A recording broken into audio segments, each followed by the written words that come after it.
Vamos abrir a palavra do Senhor? Filipenses capítulo 1, versículo 21. A gente vai usar esse versículo apenas como referência da nossa pregação, da nossa palavra, e se precisar eu vou estar abordando alguns outros versículos. Filipenses capítulo 1, versículo 21. Amém? Então a palavra do Senhor, ela fala assim ao nosso coração: porquanto para mim o viver é Cristo e o morrer é lucro. Amém? O tema da nossa palavra, para a nossa meditação nessa noite, eu queria que você prestasse muita atenção e, como sempre gosto de afirmar, que você possa compartilhar com a sua família ao término desse trabalho, que você possa também, no meio dessa semana, você compartilhar essa palavra e vocês possam meditar, fazer uma reflexão, se realmente a minha vida tem condizido com isso que nós vamos viver nessa noite. O tema da nossa pregação é: o que nós precisamos saber para viver e morrer pelo Evangelho? Todos nós aqui temos já um princípio do Evangelho, mas eu queria que você nessa noite pensasse assim: o que nós precisamos saber para viver e morrer pelo Evangelho? O que nessa noite você precisa saber? O que você precisa saber mais para você viver para o Evangelho? Para você morrer para o Evangelho? O que nós precisaríamos saber mais nessa noite? Eu queria falar um pouco sobre isso. Mas antes disso, eu quero afirmar algumas verdades fundamentais que nós encontramos na carta de Filipenses. Primeira verdade fundamental que nós encontramos ao lermos essa carta o Evangelho de Cristo precisa ser pregado mesmo em tempos difíceis e perseguições. Então, primeira verdade que nós precisamos entender quando nós vamos ler a carta de Filipenses, Paulo vai falar isso em alguns capítulos aqui, que nós precisamos entender que o Evangelho de Cristo, ele precisa ser pregado mesmo em tempos difíceis e perseguição. Não importa a condição que nós estamos vivendo, não importa a condição que a igreja esteja vivendo.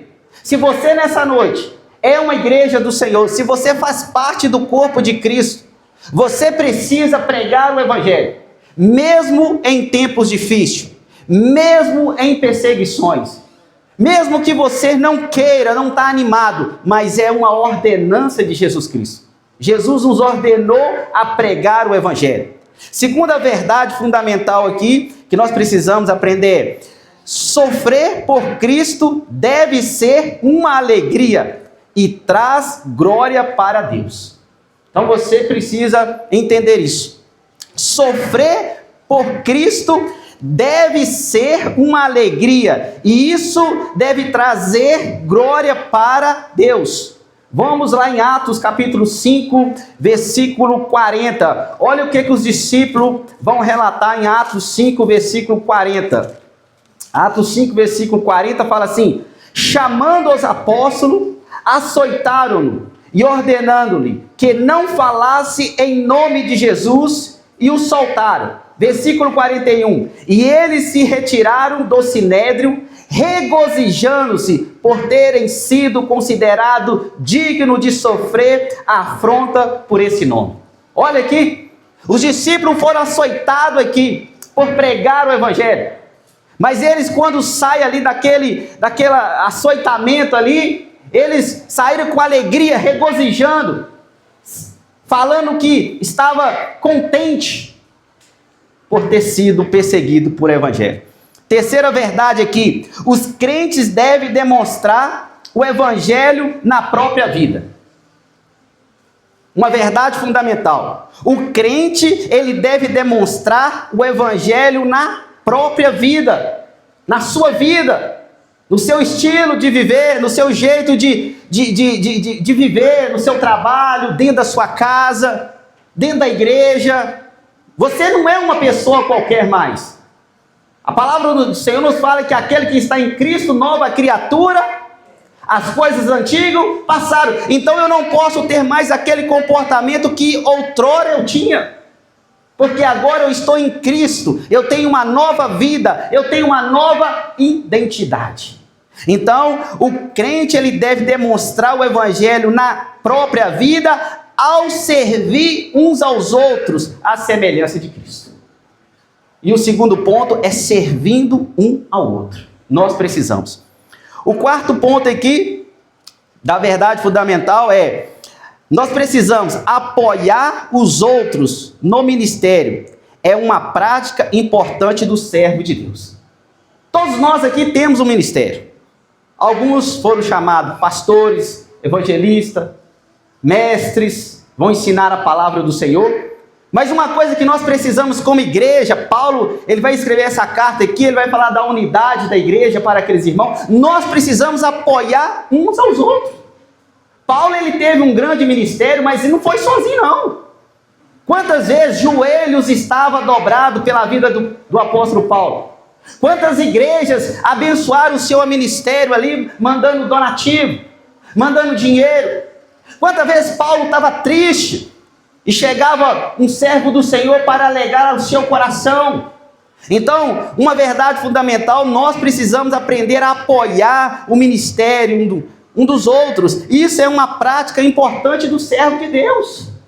Porque nós devemos ter isso em nosso coração.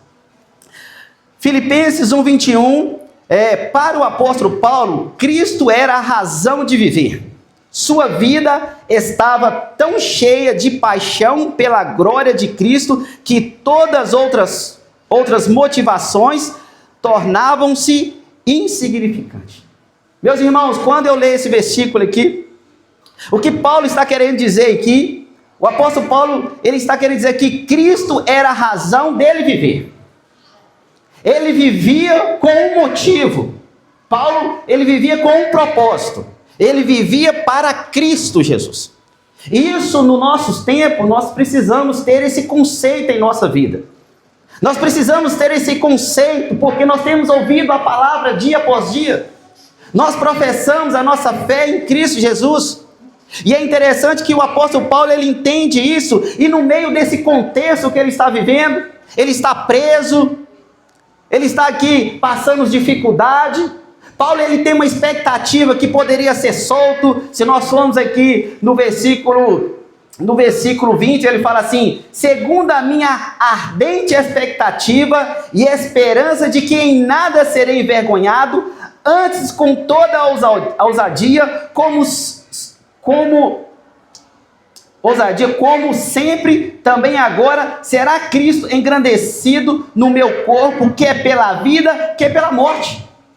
Paulo tem uma expectativa aqui, mas Paulo está dizendo assim, quer pela vida, quer pela morte, Cristo seja glorificado através da minha vida. Ele tem essa expectativa, mas o desejo dele é que Cristo seja exaltado, com ele em vida ou com ele em morte. E nós precisamos ter essa paixão ardente em nosso coração, que todas as outras motivações fora de Cristo sejam insignificantes para nós, porque Cristo é tudo que nós precisamos. Cristo é tudo que nós necessitamos, meus irmãos. Nós não precisamos de mais nada a não ser Cristo, mas isso precisa ter uma maturidade em nossas vidas. Nós temos vivido um tempo que está faltando muita maturidade, muitas vezes, dentro das igrejas. Maturidade espiritual é uma vida focada em Deus. Uma pessoa madura, quando ela tem uma maturidade espiritual, ela está focada em Deus, nada tira o alvo. Toda a sua vida está em Deus, o seu trabalho está em Deus, os seus prazeres estão em Deus, o seu lazer está em Deus. Por quê? Porque ele anseia Deus, ele deseja Deus. Paulo era essa pessoa, e ele entendeu isso, ele entendeu essa maturidade espiritual.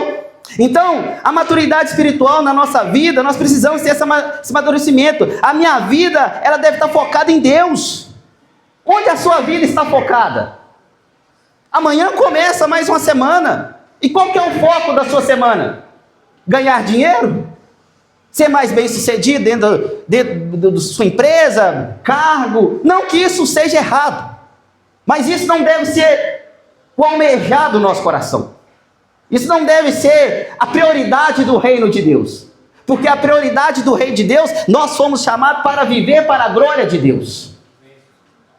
Nós somos chamados. E Paulo, ele tem essa maturidade espiritual. A vida de Paulo está focada em Deus, que cadeia não para ele, que açoites não para ele, que quando uma pessoa chega para desmotivá-lo, isso não abala ele, porque eu sei em quem tenho crido, estou bem certo que ele é poderoso para me guardar.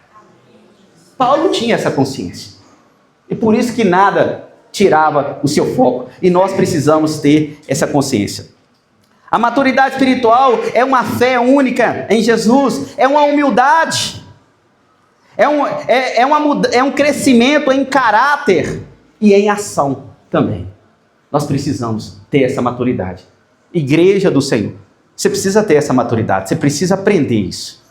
A sua vida precisa focar em Deus. Os dias que você tem vivido. Cada dia que nós acordamos é como uma folha de um caderno. É uma folha. Você tem que escrever aquilo ali. Você tem que viver aquilo que Deus tem para você. Morrer. Por que morrer em Cristo é lucro? Ele vai falar isso. Mas isso é interessante. Porque Paulo fala, morrer em Cristo é muito mais lucro. Lógico que é. Por quê? Porque é estar com Cristo eternamente. Viver para Cristo. Mas agora eu morrer é estar com Cristo eternamente. É cessar meu sofrimento. Quando ele fala aqui, porque eu viver é Cristo e eu morrer é lucro. Porque a condição que ele estava. Eu vou para a glória, vou viver eternamente. Meu sofrimento será cessado, né? Eu estarei na presença de Deus gloriosamente, mas Paulo ele fica tão mexido com isso que ele tinha um amor pela essa igreja e pelas almas que ele vai falar. Ora, versículo 23, de um lado eu estou constrangido, tendo desejo de partir e estar com Cristo, que é incomparável melhor, mas por vossa causa é mais necessário permanecer na carne e pregar o evangelho. Qual que é o preço que você está disposto a pagar por uma alma? Qual que é o preço que você está disposto a pagar por uma alma? Para salvar uma alma? Você tem uma alma que você ora por ela? Você chora por ela? Você tem alguém, talvez, na família, que você, talvez todo mundo já desistiu, mas você ali nas madrugadas, você chora, você pranteia, Senhor, tenha misericórdia. Paulo é essa pessoa. Estar com Cristo é muito melhor, mas eu fico dividido porque vocês precisam de mim. Vocês precisam de mim. Vocês precisam que eu pregue o evangelho, para o progresso da vossa fé. Vocês precisam de alguém para te ajudar a caminhar. Tem hora que tem pessoas que ajudam a gente a caminhar, incentiva a gente ler a palavra, a gente evangelizar.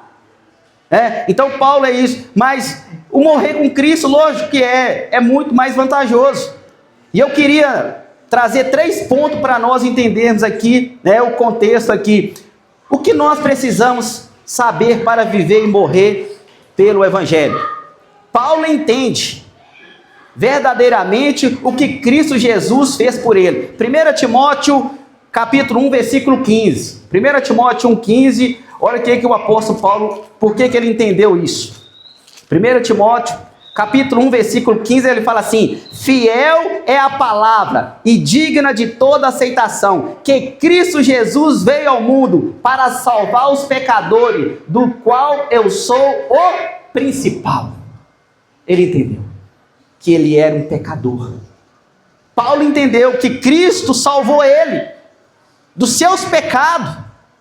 Outro ponto para nós aqui, Filipenses capítulo 3, versículo 7, Paulo fala assim: mas o que para mim era lucro, isso considerei perda por causa de Cristo. Paulo entendeu que Cristo salvou ele. E agora ele tem tudo como perca por causa do amor de Cristo Jesus. E o outro texto que eu coloquei, 1 Timóteo capítulo 1, versículo 12, olha que texto maravilhoso que Paulo vai dizer. 1 Timóteo capítulo 1, versículo 12, ele vai falar assim: sou grato para com aquele que me fortaleceu. Olha o que Paulo vai falar, presta atenção, igreja. Sou grato para com aquele que me fortaleceu. Quem fortaleceu Paulo? Cristo Jesus, nosso Senhor, que me considerou fiel, designando-me para o ministério. A mim, que noutro tempo era blasfemo e perseguidor e insolente, mas obtive misericórdia, pois o fiz na ignorância, na incredulidade. Paulo está falando assim: eu não sou digno de ser um ministro do Senhor, eu não sou digno, Senhor, do Senhor confiar a sua igreja, a minha vida, porque outrora eu fui um perseguidor, outrora eu fui um blasfemo. Talvez você não tenha consciência de quantas pessoas desceram à sepultura nesse dia de hoje. Talvez você que está aqui nessa noite, você não tem consciência de quantas pessoas não podem mais louvar a Deus, de quantas pessoas não podem mais buscar a Deus, porque os mortos não louvam a Deus. Mas eu e você estamos aqui nessa noite. Deus aprove e nos dá graça e misericórdia para nós estarmos aqui.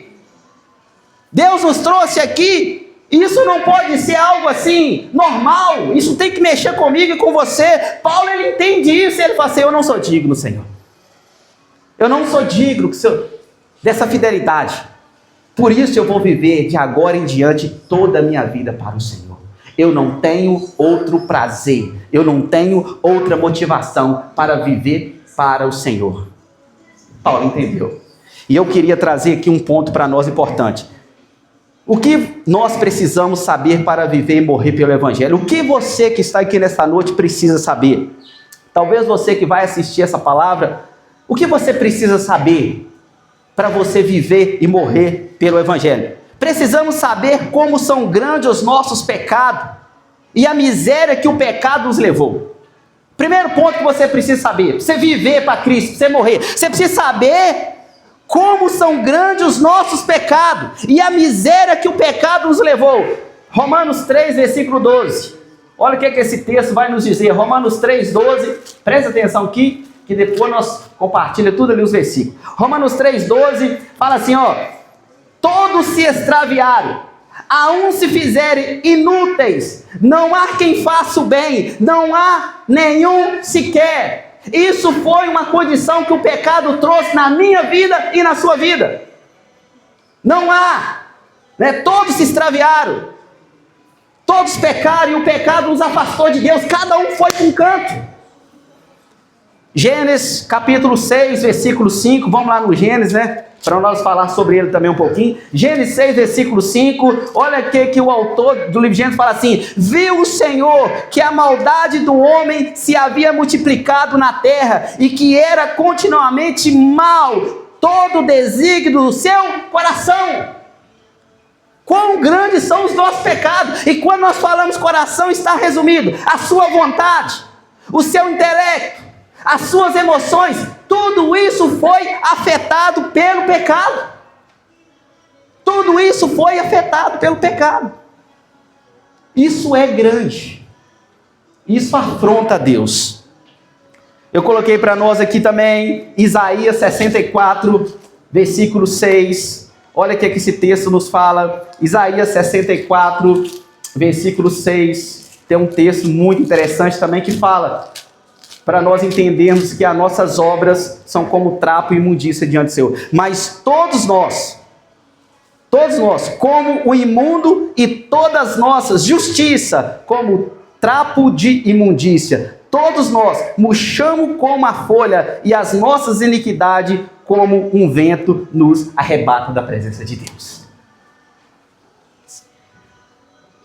Isso é a condição que o pecado levou o homem. Isso é a nossa condição, longe de Cristo Jesus. Então, o que nós precisamos saber para viver e morrer com Cristo? Primeiro, você precisa saber que essa era a sua condição. Isso é o que procede da sua vida, do seu coração. Mateus 19, versículo 20. Vamos ler esse texto também, que ele é interessante. Mateus 19, 20. Olha que interessante.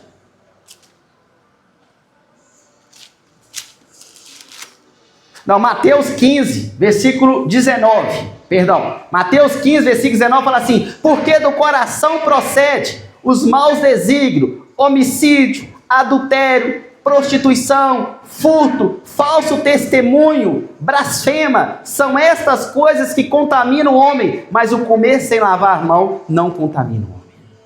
Isso tudo procede do homem. Isso tudo foi a consequência que o pecado trouxe na nossa vida. Então, você precisa saber disso.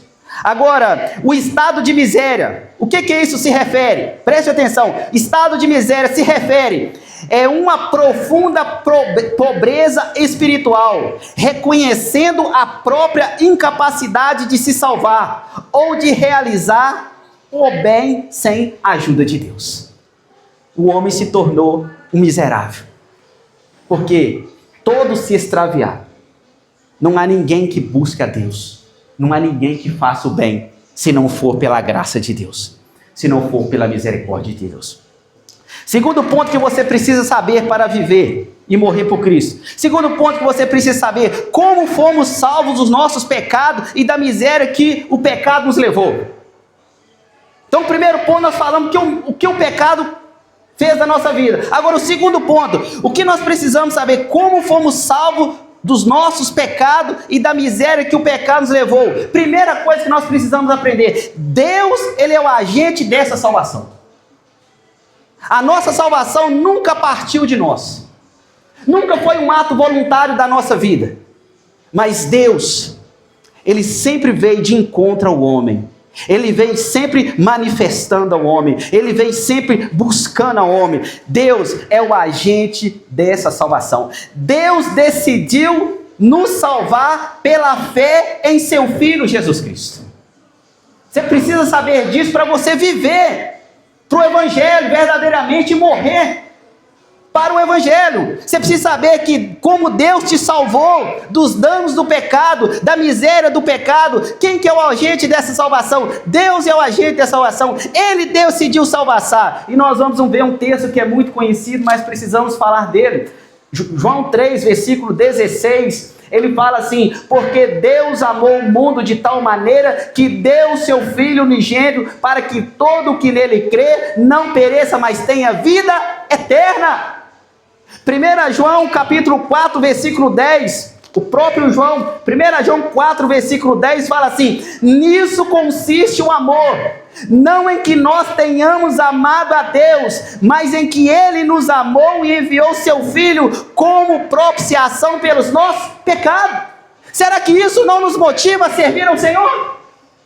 Será que isso não nos motiva a entregar a nossa vida ao Senhor?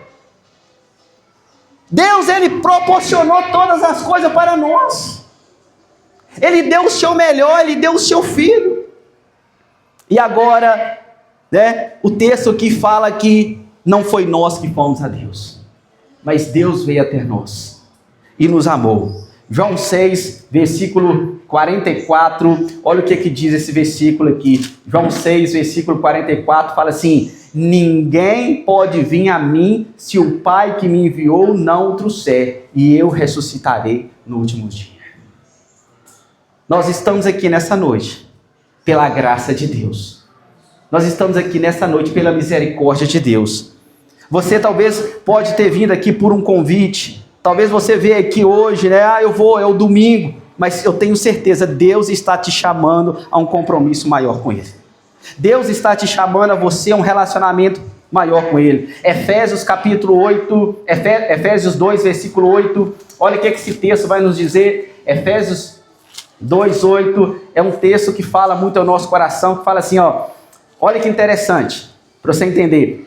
Efésios 2:8 fala: porque pela graça sois salvos, mediante a fé. Isso não vem de vós, é um dom de Deus, é uma obra de Deus, é um dom de Deus. Deus fala assim: toma, Ele te dá e te leva a você.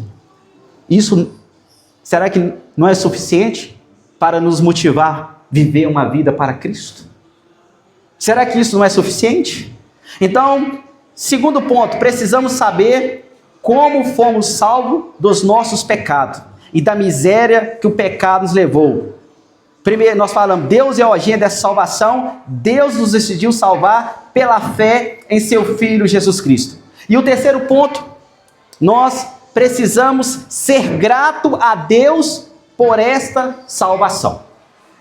Terceiro ponto aqui, você precisa ser grato a Deus por essa salvação. O que significa ser grato a Deus? Ser grato a Deus significa reconhecer as bênçãos de Deus, expressar louvor e adoração em toda circunstância. Paulo fazia isso? Fazia. Estava em cadeias, louvando ao Senhor, pregando ao Senhor, né? Traduzir isso é esse reconhecimento em ação de amor e serviço ao próximo. Isso é gratidão. E isso nós precisamos ter isso em nós, né?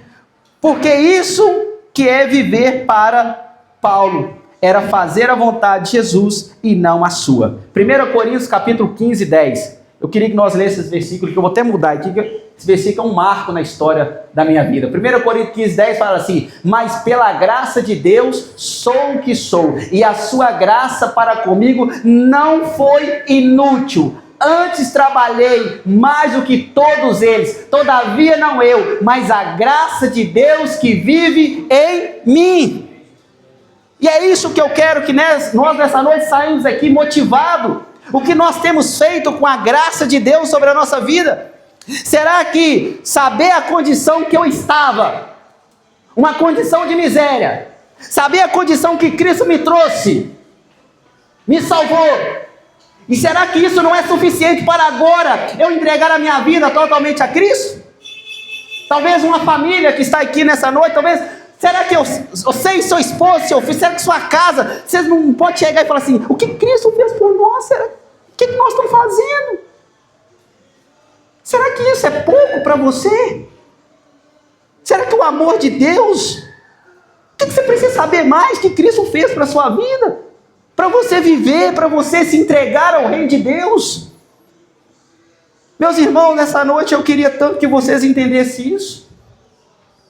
Por isso que Paulo tem esse desejo, eu não vivo mais para mim, eu vivo para Cristo, se eu morrer, meus prazeres estão em Cristo, porque ele entendeu o que Cristo fez para ele. E isso tem que ser algo irradiante em nosso coração. Eu coloquei uma aplicação para nós aqui nessa noite, uma aplicação para nós. Para quem você está vivendo? Eu queria que você pensasse, para quem você está vivendo? Muitos estão vivendo para seus prazeres, seu trabalho, fica mais no trabalho do que dentro do reino de Deus, trabalha mais do que serve a Deus. Não que trabalhar seja errado, meu irmão, mas tem um equilíbrio. Tem um equilíbrio. Deus te chamou para o ministério, Deus te chamou para pregar a palavra. Muitas vezes o pastor William falou aqui, eu prego na rua, mas eu tenho que tirar tempo. Você acha que eu não tiro? Eu não deixo de ganhar dinheiro. Tem hora que eu podia estar fazendo jardim, eu podia estar com minha esposa sentada dentro de casa lá vendo na Netflix. Mas o que eu faço? Não, eu passo a mão na minha casa e vou para a praça pregar. Você tem que abrir mão de alguma coisa. Mas se você entender o que Cristo fez, isso não vai ser pesado. Sua esposa não vai ser pesado. Ela vai compreender isso, né? Para quem você está vivendo? Muitos estão vivendo prazeres, trabalho. Muitos estão vivendo para o vício. Cuidado com o joguinho do tigrinho, tá? O tigrinho tem engolido todo mundo, tá? Até crente tem varrido. Eu estava dentro do SAR outro dia, o cara na cadeira de roda, fazendo um tratamento, jogando tigrinho. Falei, meu irmão, você está nessa condição? Ah, não, estou ganhando dinheiro, meu irmão. Que isso? Sai disso, meu irmão. Tendo cuidado, vício. Quantos estão assim vivendo isso? Estão vivendo para isso? Eu coloquei aqui, para suas vaidades. O que é vaidade? Elogios, aplausos, ostentações. É uma realidade. Muitos estão vivendo para isso. Eu queria que você pensasse nisso. Seria lucro a sua morte hoje? Eu queria que você pensasse. Volta aqui. Será que seria lucro a sua morte hoje, se você morresse agora? Será que seria lucro para a sua vida? Seria lucro para a sua morte? Será que você estaria com Cristo verdadeiramente? Ou seria uma perdição eterna, longe de Jesus Cristo? Talvez você que está aqui nessa noite, Será que se Cristo te chamar hoje, será que é lucro? Será que você pode falar isso? Eu vou descansar. Eu estou abatido, eu estou cansado de pregar o Evangelho. Meus amados irmãos, o tempo é agora. Talvez você que está aqui nessa noite e não entregou a sua vida verdadeiramente a Jesus Cristo. Talvez você que está aqui nessa noite e andou afastado dos caminhos do Senhor. Eu quero convidar você a reconciliar com o Senhor nessa noite. Eu quero convidar você a fazer um compromisso com o Senhor. Para quem você está vivendo? Para quem você está vivendo? Feche seus olhos. Feche seus olhos no instante. Deus, nosso Pai. Senhor, bendito seja o nome do Senhor, ó Pai. Deus, muito obrigado pela graça do Senhor. Nós somos, ó Pai, miserável homem, pecadores. Mas graças ao Senhor, o Senhor nos trouxe uma regeneração genuína, Pai. O Senhor nos regenerou para uma vida, para uma esperança que não há dor, ó Pai, uma esperança imaculada, uma esperança, Senhor, que está no Senhor, ó Pai. Deus, o Senhor conhece a necessidade de cada um aqui, talvez alguém que está vivendo uma dificuldade no casamento, uma enfermidade, talvez alguém que precisa, ó Pai, te conhecer mais. Meu Deus e meu Pai, tenha misericórdia. Pai, traga essa graça nessa noite, Pai. Nos leva a uma maturidade espiritual sadia, pura e verdadeira na presença do Senhor. Pai, que nossos dias nós possamos viver para a glória do Senhor. Conceda a graça a cada um aqui nessa noite, ó Pai. Porque será que o que nós ouvimos agora da parte do Senhor, será que o que o Senhor falou ao nosso coração, será que o que o Senhor fez, ó Pai, através do Teu Filho Jesus Cristo, o que Jesus fez naquela cruz, cada chicotada, os pregos que transpassaram as suas mãos, os seus pés, aquela cruz pesada, será que aquilo não é suficiente para mim viver para o Senhor, ó Pai? Será que isso não me motiva mais? Será que isso não traz em mim, Pai? Nos ajuda, Pai, nos dá essa graça, Senhor, para sermos uma geração, Pai, que não decepcione o Senhor. Abençoa essa PIB lá, Senhor, abençoa essa igreja, Pai, na autoridade que o Senhor me dá na palavra, Pai, como um pregador da Tua palavra. Abençoa essa igreja, abençoa o pastor William, abençoa a sua esposa, abençoa os seus filhos, abençoa os seminaristas, os pastores aqui, né, Pai, que estão sendo preparados. Pai, começa uma nova história, Senhor. Começa, Pai, algo novo, ó Pai. Que esse ano seja um ano diferencial na PIB lá, Senhor. Que eles venham viver, ó Pai, uma verdadeira unção do Senhor. Eles venham viver uma verdadeira manifestação do poder do Senhor, ó Pai. Impacta, ó Pai, esse bairro Laranjeira, Deus. Toma esse bairro para a glória do Senhor. Que onde a PIB lá colocar os pés, o Senhor seja, Pai, com a PIB lá. E que a paz do Senhor, que excede todo entendimento, ela guarda a nossa mente e o nosso coração, em nome de Jesus. Amém e amém e amém.